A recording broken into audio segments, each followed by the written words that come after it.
Hi everyone, and welcome to our sixth session of our professional development course. In today's session, we are going to work with writing. And if you have your PowerPoint handy, you are going to see that in the second slide, I put three pictures, and in the first picture you have a sign. In the second picture you have a shop, and in the third one you have an object. Okay, and in the three of them there is something written. The first one is Chinese, the second one is Portuguese, and the third one is Japanese.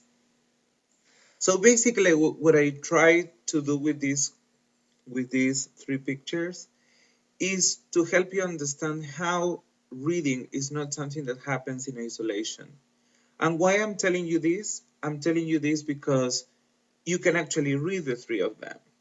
I pose two questions there. Can you read what it says here? And the second question says, why do you think you can read it?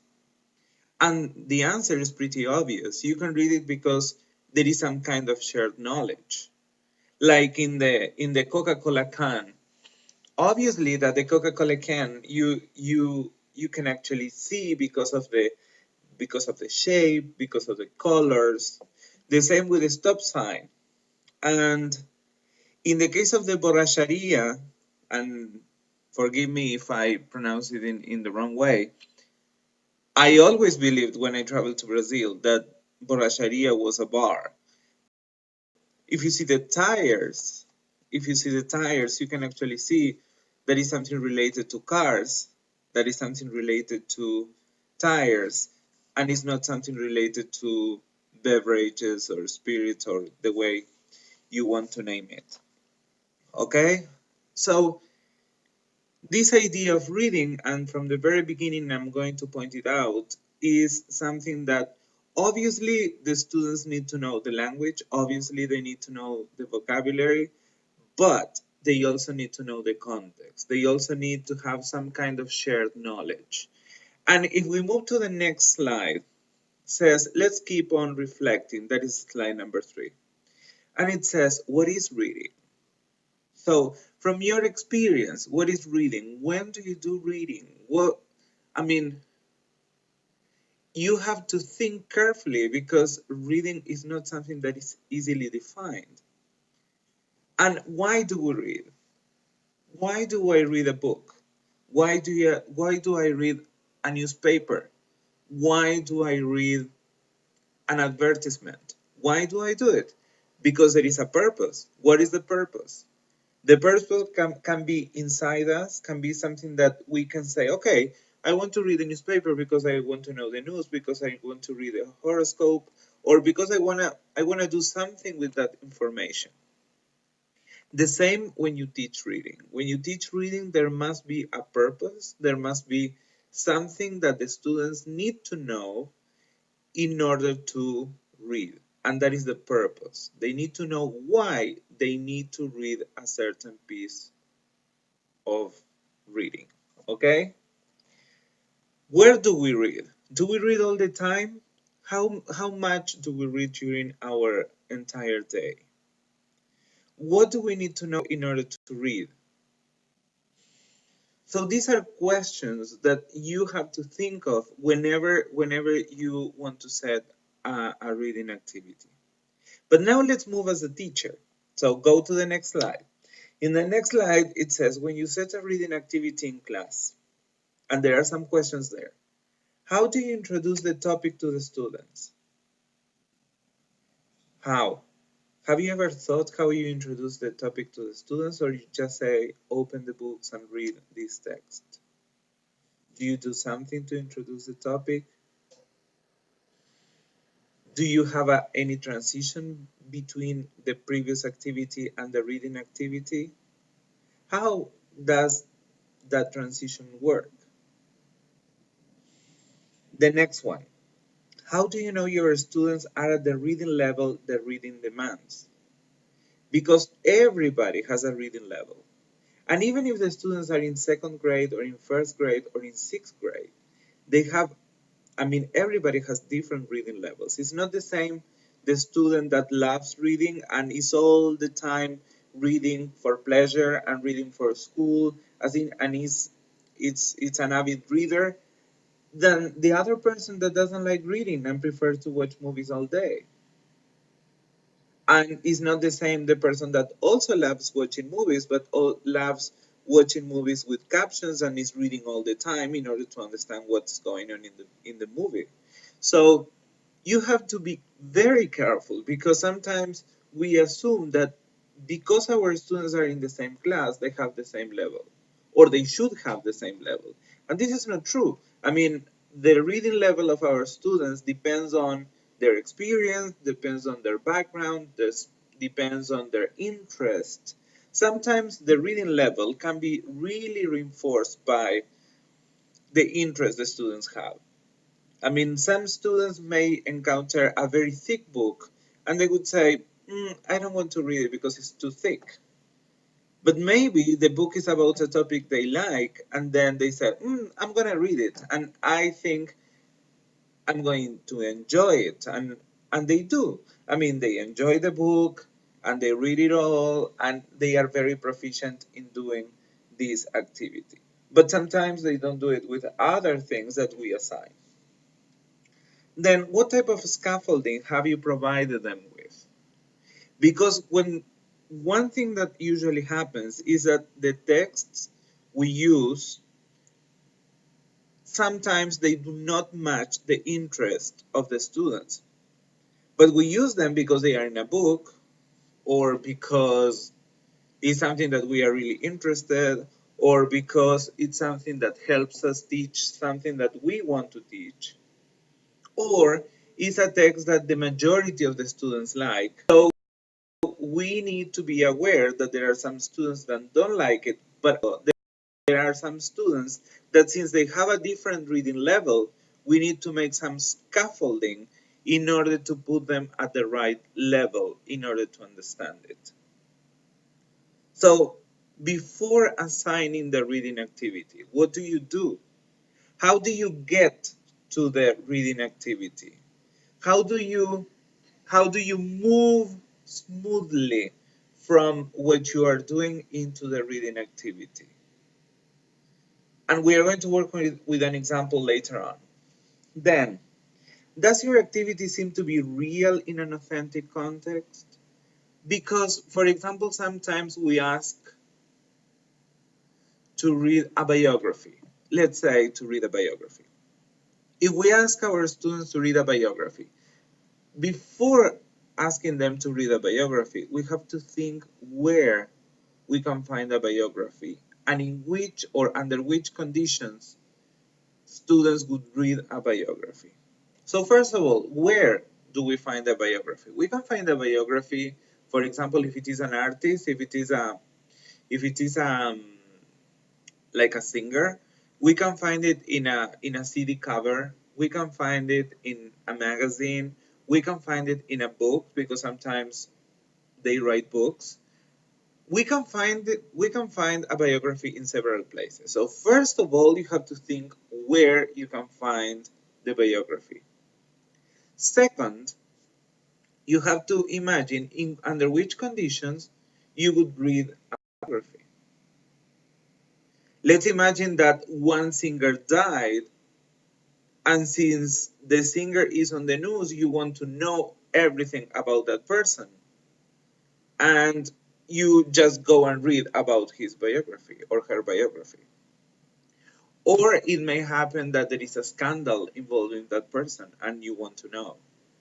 Or it may happen that there is a song that came up and it's very, very nice song, and you wanna know about that person who is singing the song. So there are several situations in which you have to pay attention to a real situation and to a real context for your reading activity. So if you just ask the students, read a biography about, I don't know, whoever, and then they may ask, why? I don't need to read about Madonna. I don't need to read about However, Miley Cyrus, I don't need to read. Why do I have to read about this? There should be a purpose and there should be certain scaffolding in order to get there. And this leads us to the next question. Why do they need to read it? What is the purpose for reading? Is it because you are going to put a grade on it? Is there anything they need to know from the text? What is important? Do they need to know every single thing from the text? Or just some kind of information?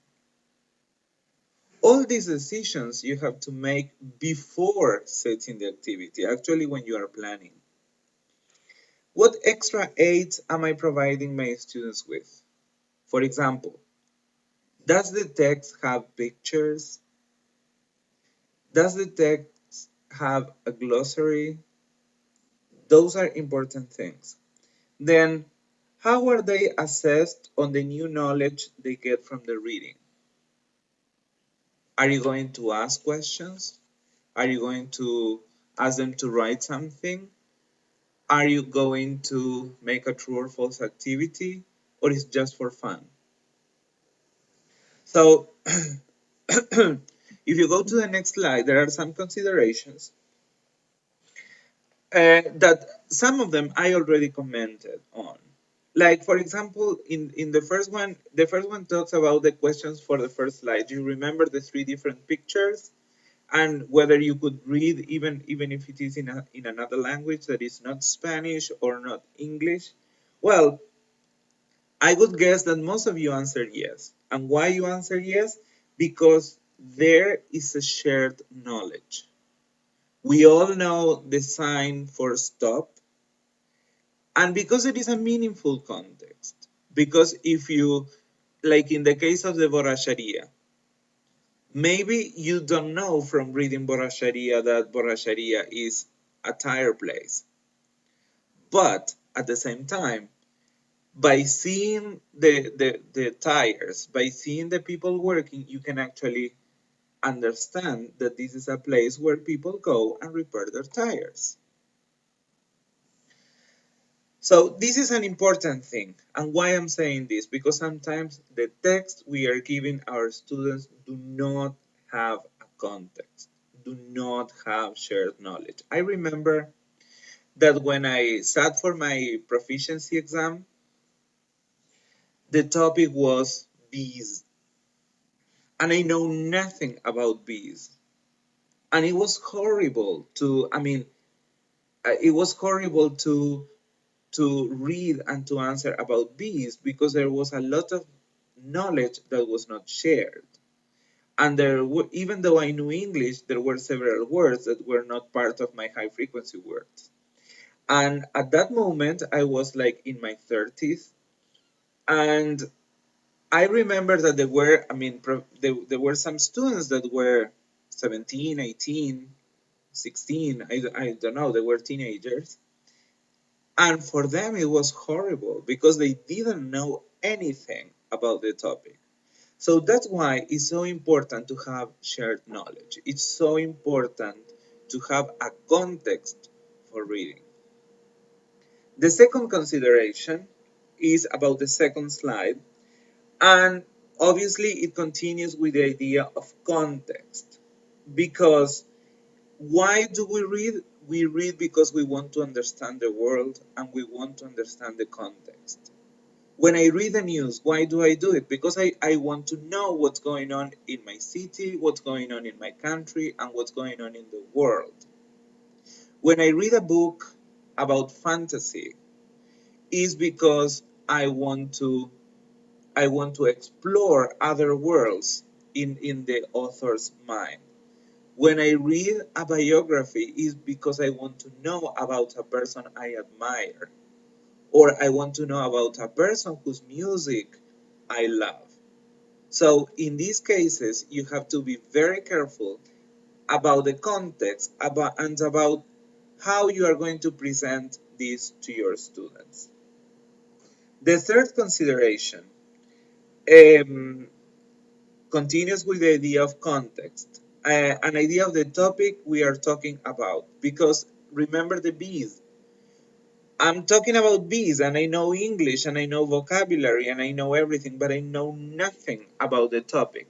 And if I know nothing about the topic, what usually happens is that I get lost and I'm not motivated.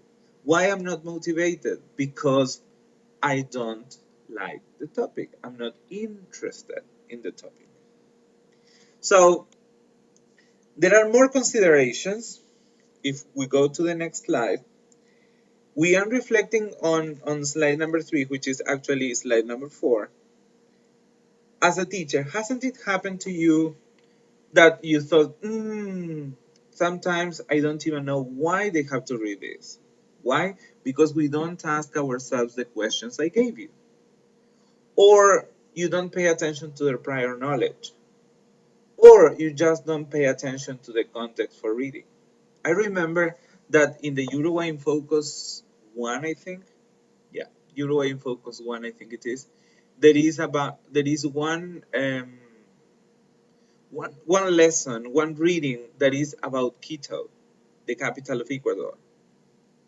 And I remember that I was asking the students about Quito, where Quito was. And they didn't know. They didn't know that it was the capital of Ecuador. So before actually working with this, I had to work with some geography, with some history, to know why the city of Quito looked like the way it was there in the pictures, and why actually it was important for us, because it was a Latin American city and because it was a very important place because of the history and because of many other things. And because of that, it was included in a book for them. So we had to work with several things in order to get there. Then, um, what about assessment? Assessment is also a big issue. And we are going to work with assessment when we get to the assessment part. But sometimes what happens is that we assign a text to read, and then we have some questions that we believe that are great questions, but they are all bottom up. What does it mean that they are bottom ups? That you are just checking what is in the text. So the text says, we were walking in Quito, the capital of Ecuador. What is the capital of Ecuador? Quito. It was a very hot morning. What part of the day was it? The morning. Was it hot? Yes. So this is, I mean, let's be honest. Why do you need to know that? There must be a purpose. Okay. And then what happens is that we also include a true or false activity, and we sometimes say Montevideo is the capital of Ecuador. False. Aren't we checking exactly the same? Yes. And that is one thing that usually happens when we are checking reading comprehension. So I was talking about interest for a little bit. And if we move to the next slide, you are going to find a slide that says, what drives students to read?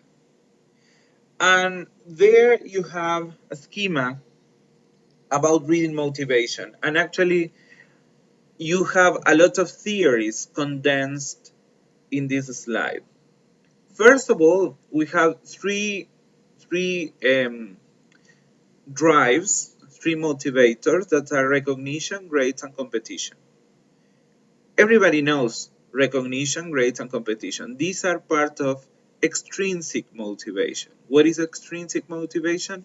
In the traditional theory, extrinsic motivation is composed by drives or motivators that come from the outside into the inside. So for example, do you want to read? No, but since I will have a grade for this, I will do it. Do you like to read? No, I don't, but since I want to have a better grade than my classmate, I will do it. That is competition. Or because I want to be successful, or because I want to be recognized by my classmates as a good student, that is recognition. So in all these cases, what's going on is that there is something in the context, I would say in the teacher mostly, that is motivating the students to read. What is valuable about this is that there are some things that the teacher can do in order to promote motivation. However, the teacher can do other things to promote motivation. And those go into intrinsic motivation. And you are going to find 5 elements or 5 different drives for intrinsic motivation. The first one is value. When the students have a certain value for reading, when they see that, for example, if I read a book and I get the information I want, in this case, I'm going to value the activity of reading. Why I'm going to value reading? Because reading is necessary and is helpful for me. So this is one thing that we need to consider. When we set a reading activity, the activity has to value reading. Why? Because through reading, the student needs to be able to do the activity that is assigned to do. Like if it is a problem-solving activity, the student should be able to solve the problem by reading a text. Curiosity. Curiosity is the second one. Our students are curious, but we kill curiosity. So again, when you set a problem, when you set a situation, and they have to read, so in that case, you are promoting curiosity. Okay? Challenge. Challenge is something that is very important because challenge is usually associated with a book that is a little more difficult or something that is above the reading level. So if our students have a reading level, and if you find something that is a little above, it will be challenging. And challenge is something that some students really value. Some others don't. So if a student does not value challenge, that student is not going to do the activity because he or she will be frustrated and he will just quit the activity and don't do it. Then we have involvement. Involvement. There are some students that are involved in several things. For example, there are some students that love the environment and love to protect the environment, and they are very active in cleaning the streets, and they are very active in doing this kind of stuff. And honestly, I don't know any student that when I do an activity for the environment, they are not really involved in doing this activity. So if they are involved in things about the environment, they might be involved in reading about something related to the environment. So you have to take advantage of this involvement they are having in order to promote reading and in order to expand what they have been doing or what they should be doing about the reading activity. And then you have interest. And as I said, I have been interviewing students for the last 4 or 5 months, and they all say that it doesn't matter if the vocabulary is difficult, it doesn't matter if the book is thick, but if they are interested in the topic or if they are interested in the book, they would read it. And that is true. I mean, whenever you have something that is interesting for you, then you do it. It does not only happen with reading, it happens with anything. So, and then, so we talked about extrinsic motivation, that is basically the idea of recognition by the peers, by parents, by teachers. Then the idea of grades, having good grades. And sometimes here in the United States it's even worse because you know that depending on the grade you get is the college you can attend. So if you want to attend a very good college, you have to have, or you need to have very good grades. And then the idea of competition. I mean, being the best in the class. And remember that here we have class rankings. So if in the ranking you are like 20, it's not the same as if you are fifth. So let's be honest, competition is a big thing. And we as teachers, I mean, I myself, when I plan a lesson, sometimes include some type of competition because I know that our students are really motivated by competing with their classmates. Then we saw intrinsic motivation that is basically triggered by value, curiosity, challenge, involvement, and interest. And finally, what we have is what is called prosocial or social motivation, and is the interaction with peers. So sometimes our students get motivated not because they are super interested in the topic they are reading about, but by they are interested in commenting with the peers, with the friends about what they are reading. Or sometimes something becomes really cool, like when the Harry Potter series came out. I mean, many people don't like the Harry Potter series, but then it was something cool to read Harry Potter. So everybody was reading Harry Potter. And that happened, now it's happening with the Hunger Games and with different books that are around. So how all this impacts teaching?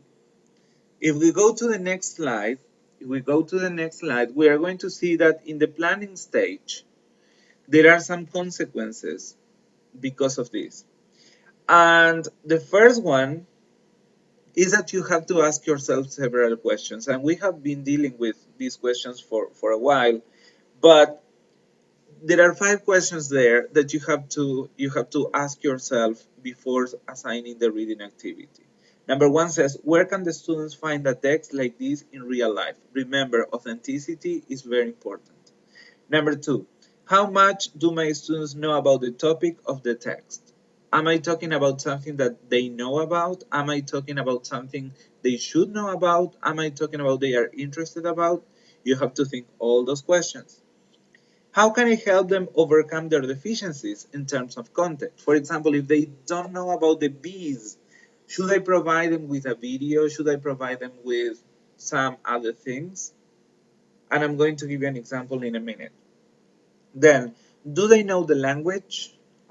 What are the words they don't know? Do they know about 80% of the vocabulary in the text? Remember that if you are giving your students a text and they don't know more than 20%, that text is not for your students. There is another technique that is a technique of the 5 fingers. Like you do like this. You have a text and you say, okay, they don't know this word, they don't know this word, they don't know this word, they don't know this word, and they don't know this word. If they don't know 5, that's why it's the 5 finger theory. If they don't know 5 words in the first paragraph, that text is not for them. Why? Because they are going to read the first paragraph, they are going to feel frustrated, and they are going to quit.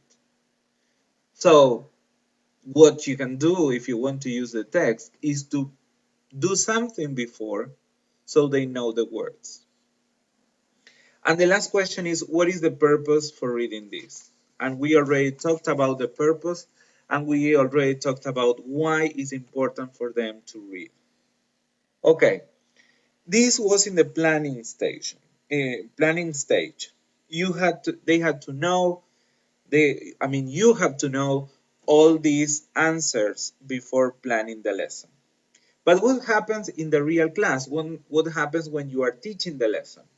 When you are teaching the lesson, first of all, you have to create the context. You have to, and I think we talked a lot about transitions. You have to do an activity, then a smooth transition to the next one, and a smooth transition to the next one.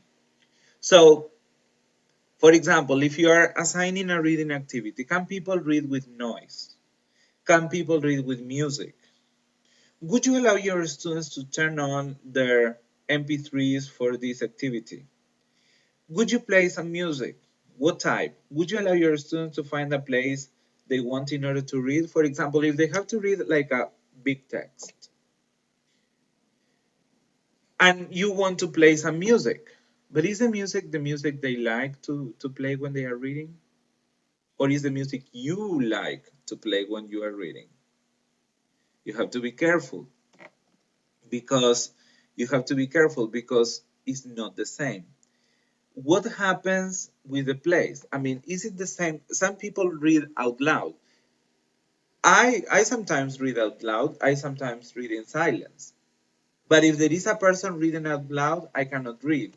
So, for example, I prefer to be in the patio. I prefer to be somewhere else so that I can actually read. So, are you going to allow your students to do this? So, all these questions are questions that you have to answer before actually doing the activity. So, then the other thing is your role.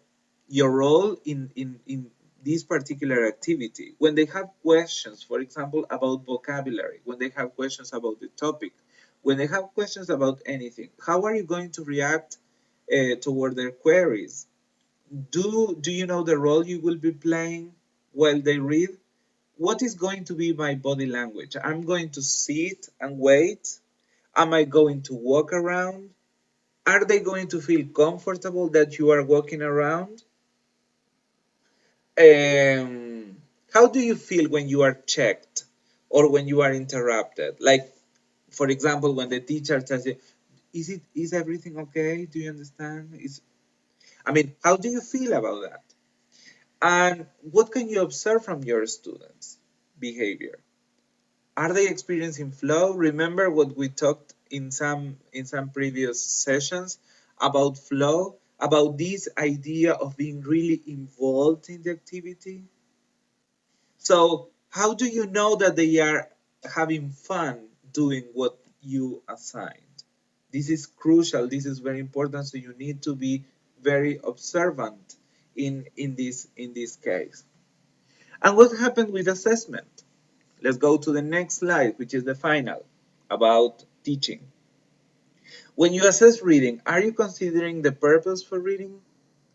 Are you considering the exiting profile provided by Inspección? Because sometimes Inspección has, no, not sometimes.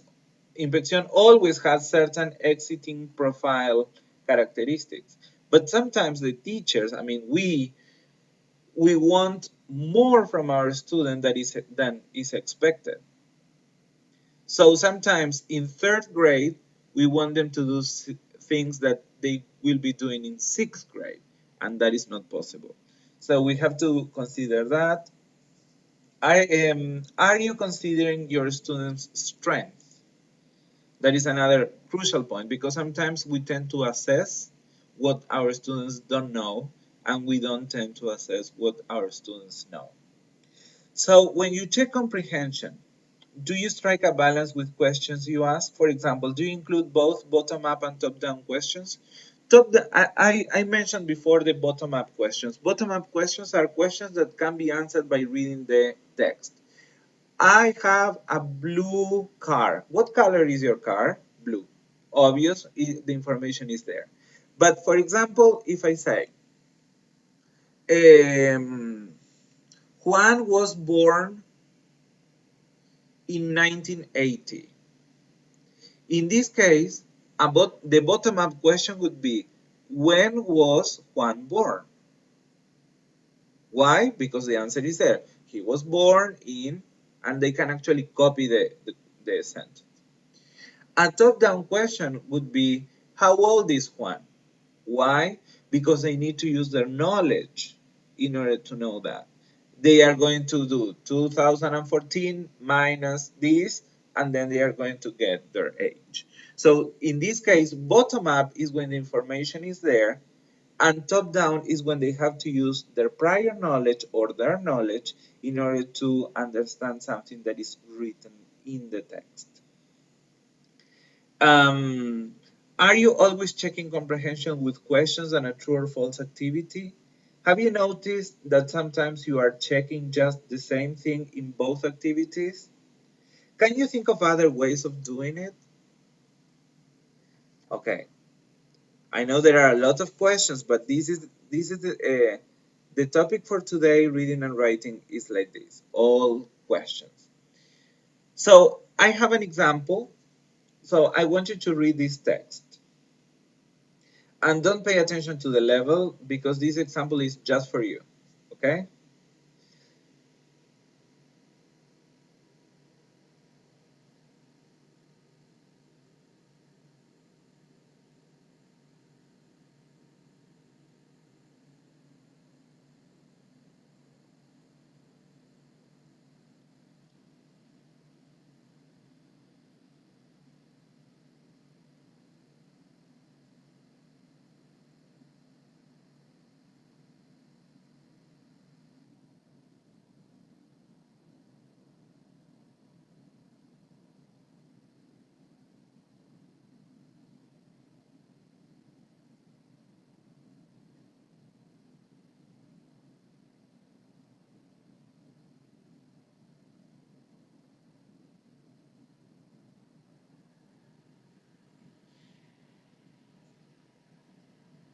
Okay.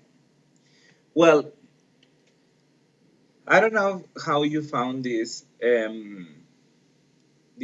article, if easy or difficult, but I'm going to show you two ways of presenting it, and you are going to tell me whether you find it easy or difficult and which one is more difficult for you than the other. So one way to approach it is just telling you to read this text as I did, and then ask you some questions about it. So first of all, try reading the text in this way, okay? And after you read the text, how did you feel? How did you perceive any deficiency in your reading? Similarly to the way you felt your students feel when you don't provide context for reading, okay? And there is another way. That is the way that I particularly and personally believe that is the way we should do it. So, for example, I'm going to start telling you today we are going to talk about bees. What do you know about bees? And then I would ask you to tell me whatever you know about bees, and I would put it on the board or just discuss it with you orally. And then I would ask you, I would like you to surf the internet and find this. Three more things you did not know about bees, and then some possible diseases they may have. Why the diseases? Because I don't know if you realize, but the text talks about diseases. So this information will be shared with a classmate or with the whole class. Why? Because what you find may not be the same as what the other person finds, etc., etc., etc. So then, after we have this information shared, I would say the other day I was reading a newspaper and I found the following article that is on the internet. I would like you to read it quickly. Don't pay attention to words you don't know, and let's figure out what it is about. And then you have the link to the article. When I was reading the article, I struggled with some words. This is what happened to me. So what I would do, I would share that struggle with my students. In this case, I'm sharing it with you. And what I would say is, when I was reading the article, I struggled with some words. Make a list of words you had trouble and ask them to guess the meaning. Okay? So I would say, I struggled with this, and this one. What do you think the meaning of these words is? And then, after some minutes, students may discover the meaning of some, if not all the words. However, they do not get the meaning of all the words.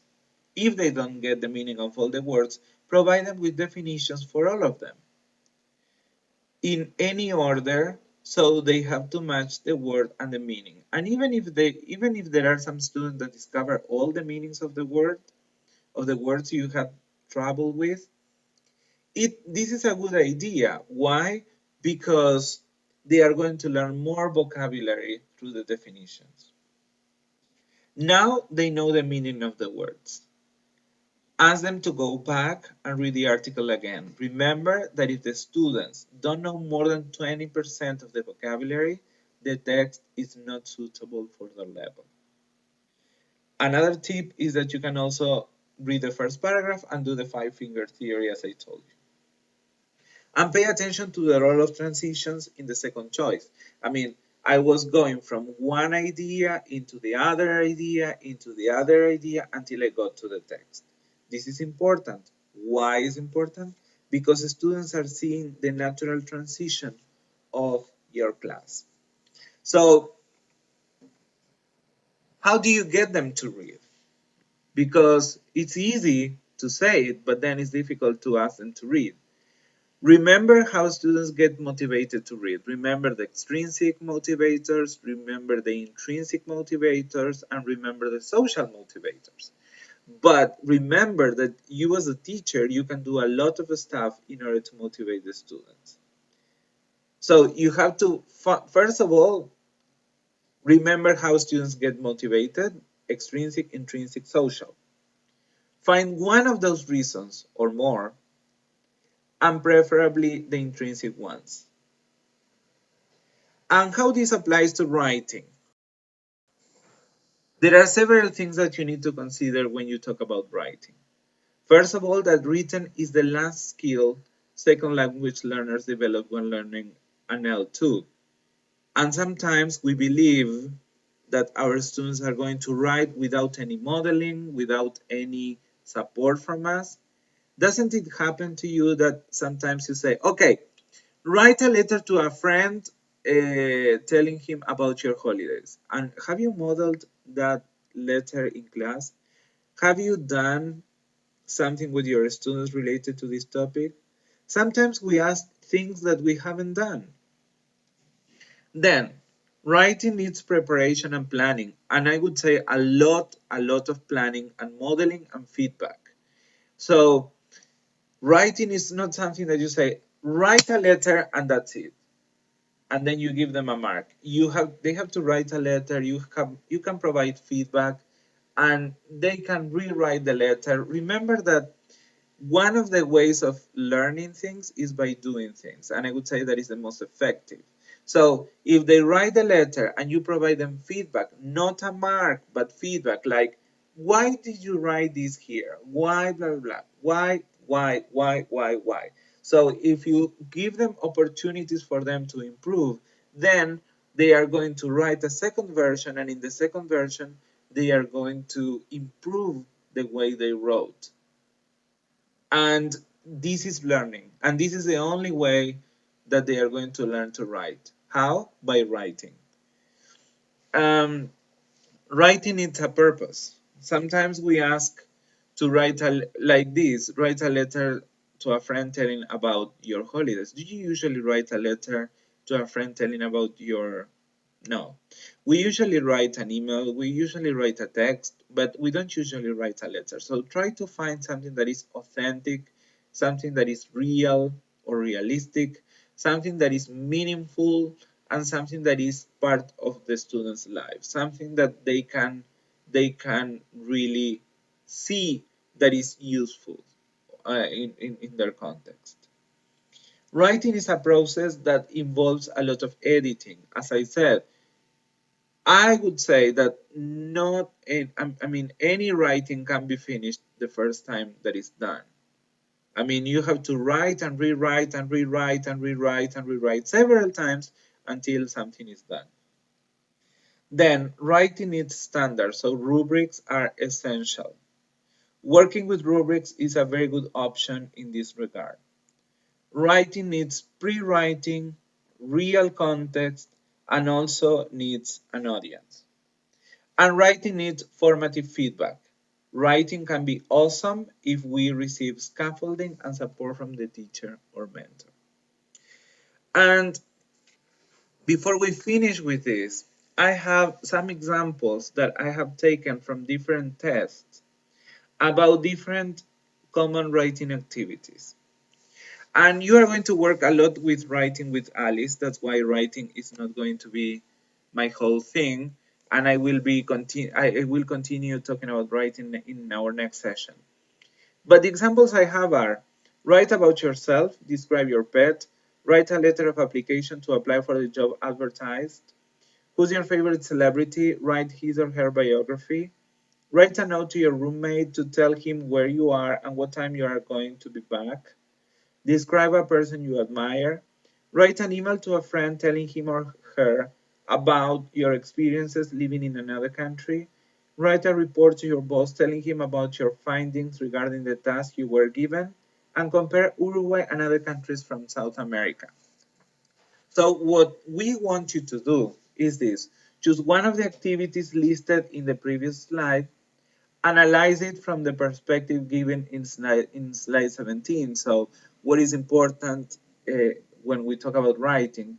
Context, purpose, prior knowledge, layout, scaffolding.